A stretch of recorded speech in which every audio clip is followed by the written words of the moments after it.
በሰሞነ ሕማማት ውስጥ ከቀኖች ሁሉ የተለየ ምስጢር የሞላበት አንድ ልዩ ሌሊት አለ።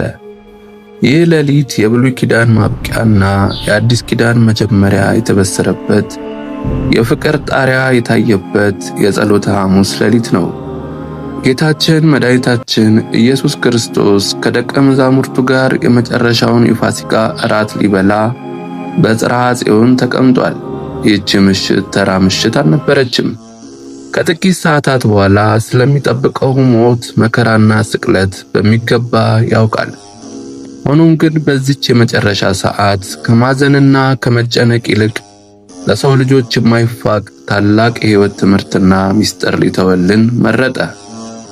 በዛሬው ዕለት በዚች ታላቅ የጸሎተ ሐሙስ ምሽት የተፈጸሙትን 3 አበይት ምስጢራት እናያለን። የዓለሙ ፈጣሪ ለምን ዝቅ አለ? ቁርባን እንዴት ተጀመረ? እናም በጌተሰማኒ ላብ እንዴት ወደ ደም ተቀየረ? ልባችሁን ሰብስባችሁ ይህን ምስጢር አብራችሁኝ ተካፈሉ። አሁን በቀጥታ ወደ ትምህርቱ እንለፍ። በስመ አብ ወወልድ መንፈስ ቅዱስ አሐዱ አምላክ አሜን። እራት እየበሉ ሳሉ ድንገት አንድ ያልተጠበቀ ነገር ተፈጠረ። የሰማይና የምድር ፈጣሪ ኪሩቤልና ሱራፌል በመንቀጥቀጥ የሚያመሰግኑት ጌታ ከማዕዱ ተነሳ። ልብሱን አኖረ፣ ማበሻም ጨርቅ አንስቶ በወገቡ ታጠቀ። ውሃም በመታጠቢያው ጨምሮ የደቀ መዛሙርቱን እግር ሊያጥብ በፊታቸው ተንበረከከ። አስቡት፣ ጌታ ለባሪያው፣ ፈጣሪ ለፍጡሩ፣ ንጹሕ የሆነው አምላክ አቧራማ የሆነውን የሰውን እግር ሊያጥብ ዝቅ አለ። በወቅቱ ባህል የእንግዳን እግር ማጠብ በቤት ውስጥ ካሉ አገልጋዮች ሁሉ ዝቅተኛው ባሪያ የሚሰራው ሥራ ነበር። ክርስቶስ ግን የዓለሙን ጌታ ሆኖ ሳለ ትሕትናን በተግባር ሊያስተምረን የባሪያን መልክ ያዘ። ቅዱስ ጴጥሮስ ይህንን ሲያይ ደነገጠ። ጌታ ሆይ፣ አንተ የኔን እግር ታጥባለህን? ለዘላለም እግሬን አታጥብም አለው። ጴጥሮስ ግን የተናገረው ከክብር አንጻር ነው። አምላኬ ዝቅ ብሎ እግሬን አያጥብም ብሎ ነው። ጌታችን ግን ምስጢሩን ሲገልጽለት ካላጠብኩ ከኔ ጋር ዕድል የለም አለው። ክርስቶስ እግራቸውን ያጠበው ዝም ብሎ አቧራን ለማስለቀቅ አልነበረም። ከትንሽ ጊዜ በኋላ ለሚሰጣቸው ለታላቁ ምስጢረ ቁርባን ንጹሕ እንዲሆኑ የንስሐን የሥርዓትንና የአገልግሎት ምስጢርን ሊያሳያቸው ነው። ዛሬስ እኛ እኔ እበልጥ እኔ ከብር በምንልበት ትዕቢት በነገሰበት በዚች ዓለም የክርስቶስን ትሕትና ተምረን የወንድማችንንና የእህታችንን እግር ወይም ጉድለት ለማጠብ ፈቃደኞች ነን? እግራቸውን አጥቦ ወደ ማዕዱ ከተመለሰ በኋላ የብሉይ ኪዳን ጥላ ወደ አዲስ ኪዳን አማናዊነት የሚቀየርበት ሰዓት ደረሰ። በብሉይ ኪዳን እስራኤላውያን ከግብፅ ባርነት ሲወጡ የበሉት የፋሲካ በግ የክርስቶስ ምሳሌ ነበር። አሁን ግን ጥላው አልፎ እውነተኛውን የዓለም ኃጢአት የሚያስወግደው የእግዚአብሔር በግ መጣ።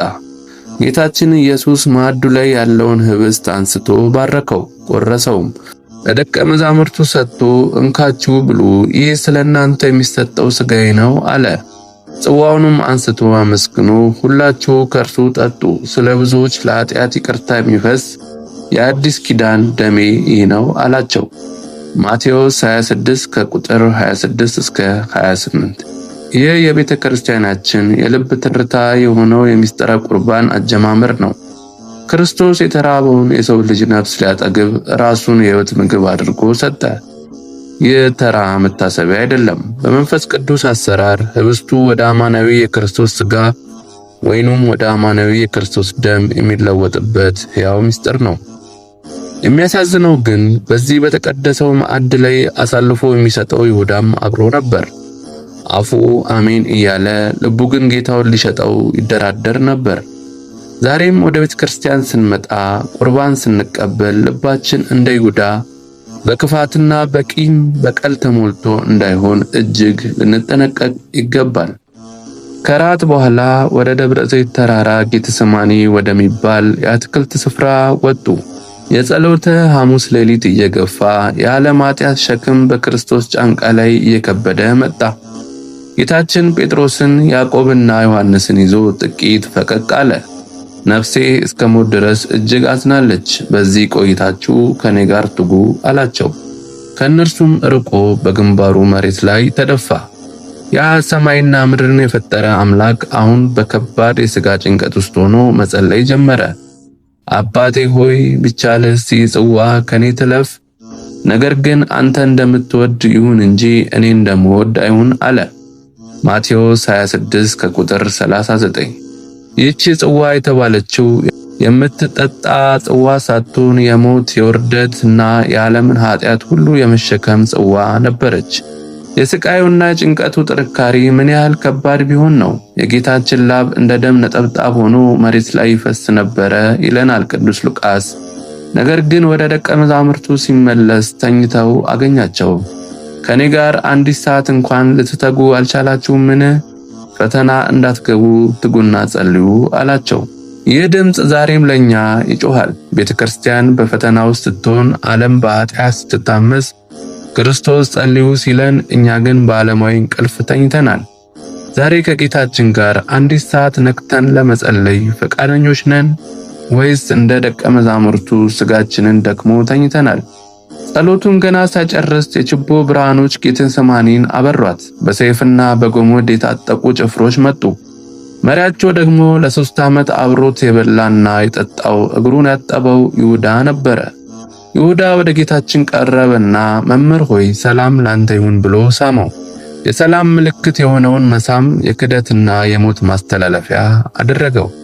ጌታችንም ይሁዳ ሆይ በሰው ልጅ በመሳም አሳልፈ ትሰጣለህን? አለው። ጴጥሮስ ይህንን ሲያይ መከራው ሊመጣ መሆኑን ሲያረጋግጥ ሰይፉን መዘዘ። የሊቀ ካህናቱን ባሪያ የማልኮስን ጆሮ ቆረጠ። ጌታችን ግን በዚያች የጭንቀት ሰዓትም እንኳን ፈውስን አላቋረጠም። ሰይፍ የሚያነሱ ሁሉ በሰይፍ ይጠፋሉ ብሎ የተቆረጠውን የጠላቱን ጆሮ ዳብሶ ፈወሰለት። ከዚያም እንደ ክፉ ወንበዴ አሰሩት። ደቀ መዛሙርቱ ሁሉ ትተውት ሸሹ። የዓለሙ ብርሃን የሆነው ክርስቶስ በኃጢአተኞች እጅ ተይዞ ወደ ቀያፋ ግቢ ተወሰደ። የዓርብ የጭንቀትና የመከራ ቀንም ጀመረ። የተወደዳችሁ ወንድም እህቶቼ፣ የጸሎተ ሐሙስ ሌሊት የፍቅር የትህትናና የመስዋዕትነት ሌሊት ነው። ዛሬ ይህንን ታሪክ ስንሰማ ዝም ብለን የምናልፈው ታሪክ አይደለም። ክርስቶስ የኛን እግር ኃጢአት ለማጠብ ዘውትር በንስሐ ይጠብቀናል። ሥጋና ደሙን አዘጋጅቶ ሕይወትን ሊሰጠን ይጋብዘናል። እስቲ ራሳችንን እንጠይቅ። በዚች የጸሎተ ሐሙስ ዕለት በጌቴሴማኒ ነቅቶ እንደሚጸልየው ክርስቶስ ነን ወይስ እንደ ደቀ መዛሙርቱ በእንቅልፍ በቸልተኝነት ወድቀናል? ወይስ ደግሞ በከንፈራችን አምላካችን እያልን በግብራችንና በኃጢአታችን እንደ ይሁዳ አሳልፈን እየሰጠነው ነው? ይህ ምስጢርና ጥልቅ መንፈሳዊ መልእክት ለሌሎችም እንዲደርስ ቪዲዮን ሼር በማድረግ አግዙን። እግዚአብሔር አምላክ የሕማማቱን የመከራውንና የስቅለቱን ምስጢር የምናስተውልበትን ንቁ ልቦና ይስጠን። በቀጣዩ ቪዲዮ ዓለምን ያናወጠውን የታላቁን የስቅለተ ዓርብ ታሪክና ምስጢራት ይዘን እስክንመጣ ድረስ እናንተ ከወዲሁ ሰብስክራይብ እያደረጋችሁ ጠብቁን። ሰላም ቆዩልን። ወስብሐት ለእግዚአብሔር ወለወላዲቱ ድንግል ወለመስቀሉ ክቡር። ይቆየን። አሜን።